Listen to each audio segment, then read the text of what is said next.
The kid. The kid wasn't much to look at, with worn boots and ragged jeans, a tattered shirt and a beat-up hat. He seemed a man of little means. John was so very well dressed, his appearance so much admired. People thought he was blessed, to be like him they often aspired.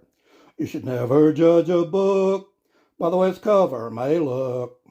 The kid had taken an empty seat at a table sitting all alone, wanted some relief from the heat that for the last few days he'd known. John strolled grandly into the place, seeing an unwanted kid sitting there. Instead of looking at him with grace, he said, "Boy, you're sitting in my chair.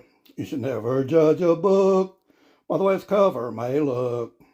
The kid knew he had nothing to prove, even if the man's words made no sense. So he decided to just get up and move, since the situation seemed too tense. He chose another chair and sat down, and the man said, "That one's mine too." After which the kid started to frown, since the look of trouble he well knew. You should never judge a book by the way its cover may look. I just came in here for some needed rest, but if trouble comes, I won't ever hide. So if this is some sort of bravery test, let's step out to the street, the kid replied. Now a crowd had suddenly gathered round, so John said to the kid, "You go on ahead," thinking his glory would soon be found, and facing the kid was nothing to dread. You should never judge a book by the way its cover may look.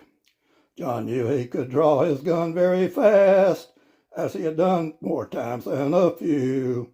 So now that the die was already cast, he knew that his shot would be true. The last thing that John ever saw, as the bullet ripped through his chest, was a lightning fast draw, and he knew he'd failed his last test. You should never judge a book by the way its cover may look. The kid had never wanted the fight, but he would never just turn and run when he knew he was in the right, so he just did what had to be done. So before you look down on anyone, instead you might want to be nice, because like the kid, many won't run, and you may be the one to pay the price. You should never judge a book by the way its cover may look.